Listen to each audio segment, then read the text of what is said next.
Loo kutaa kana keessatti baay'ee faankshanii waliin ilaalla. Paayitanii piroograamingii fayyadamne jechuudha. So sanaafuu akkuma viidiyoo kutaa darban irratti ilaaltanii anaakondaa banannaa. So anaakondaa keenya irratti Jupiter nootebookii banannaa. So anaakondaa paakeejii hunda isaa install gootanii taanaan kun automaatikali browseriidhaan isinii banaa jechuudha. So banutti jira. Saboda sitti new jenne Python 3. Saboda koodii keenya bakka kanatti barreessinaa jira. So amma maal hojjechuu deemna waa'ee faankshanii haasa'u. Faankshiniin tooftaa ittiin piroograamii siisteema dalaguun tokko moojulii yookaan kutaa adda addaatti qoonnee itti fayyadamnudha jechuudha. So faankshiniin isadha jechuudha. So akkasumas koodii keenya application adda addaa irratti akka namni biraatti fayyadamu kan nu taasisu keessaa isa tokkodha jechuudha. So faankshanii jechuun sanadha jechuudha. So programming language hunda keessa faankshaniin jira. So language sana irratti hundaa'ee akkaataa nuti faankshanii fayyadamnu garaagara.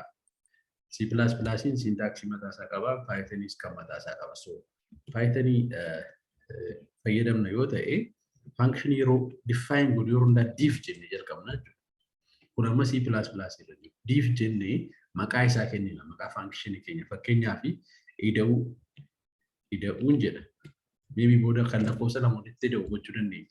Ida'uu inni as keessatti faankshaniin suni argumentii fudhata yoo ta'e inputii wanta inni expect godhu yoo jira ta'e as keessatti fakkeenyaaf a, b jenna. So maal jechuudha kuni booda faankshanii kana yeroo waamnu value lama itti erguu qabna jechuudha. Daataa lama itti erguu qabna. So yeroo hundaa daataa lama nurraa eegaa jechuudha. So tokko qofa yoo godhe daataa tokko nurraa eegaa. Akkas yoo ta'e voididha. Daataa wanna nurraa eeguu qabu maqaa isaa yoo waamne automatically hojii isaa jalqabaa jechuudha. So mee kan eda'u amma lakkoofsa lama edaana yoo ta'e AFB. So this function expects two arguments. First one is A and the second one is B. Enter jennaa jechuudha kolonii erga goone. So akkuma argitanii meerran deebi'a kolonii barreessanii enter yeroo hundaa indentii godha. Indentation yookaan space taabii tokko nu guutaa jechuudha. So maal goona saboota return yookaan return A plus B. Kana jechuun maal godha? Lakkoofsa fedhe yoo nu lamatti ergine walitti hidhee nu baasa jechuudha. So yookaan immoo kana salphisuudhaaf maybe x jedheen x equal to A plus B. Then print sum is equal to jedheen koomaa godhee x. Kanaafuu faankshaniin kun yeroo hundaa asitti deebi'a qaba. As yeroo dhufnu kanarraan gochuu dandeenya. Faankshanii eda'uu jedhamu uumneerra.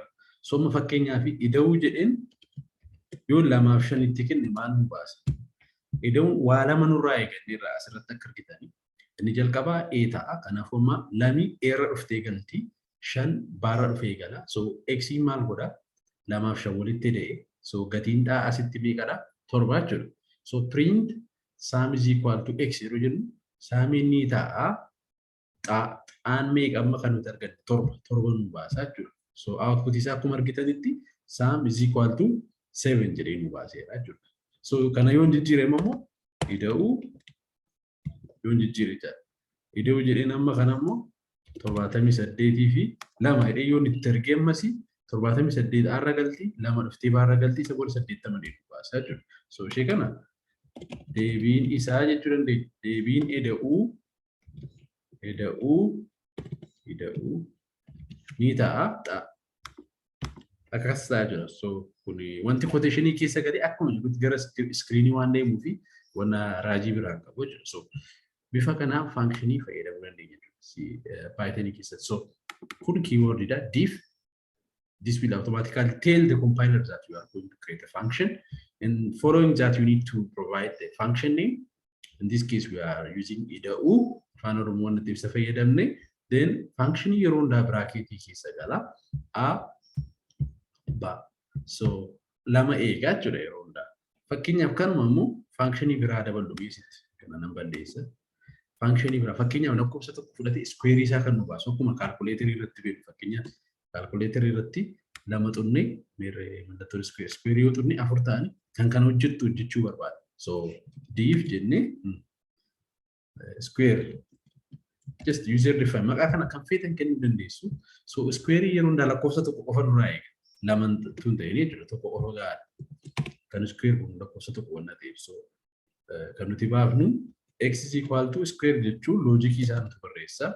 A times A jechuudhaan mataa isaa deebisee baay'isuu jedha. So semicolon hin barbaachisu. Print squaring isaa ni ta'a x. So running godha. So amma fakkeenya square of 5 yoon jedhee yeroo raan godhu 25 gochuu qaba jechuudha. So maqaan isaa tokko ta'uu qaba yeroo waa. This is what we call function calling. Asitti define one function definition. Okay, functioning kuni kana hojjeta. Asitti immoo yeroo barbaadnu maqaa isaa waamnaa jechuudha. Abalu kana naa hojjedhu akkuma jennu square 5. So 5 automatically 5 yeroo asitti pass taatu hojii kana keessa jiru hojjetee outputiin nu baasaa jechuudha. So running kun jedhu squarein isaa 25. So maqaa isaa qofa waamnaa jechuudha saboota. Bifa kanaa square hojjechuu dandeenya jechuudha.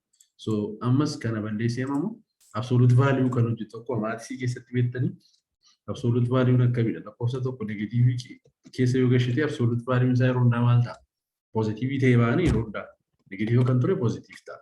So sana hojjechuuf fakkeenyaa fi ABS jedhu absolute value. So yeroo hundaa lakkoofsa tokko eega kunis garuu akkamitti hojjenna wanta kana. So absolute value kan nuti hojjennu positive yoo ta'e akka jirutti akka inni darbu barbaadna. So if inni positive jechuun greater than 0 yoo ta'e maal goona? Now negative yoo ta'e qofadha absolute value kan barbaachisu waan ta'eef if a is less than 0 any duwwaatii gadi jechuun negative jechuudha. Kanaafuu maal goona?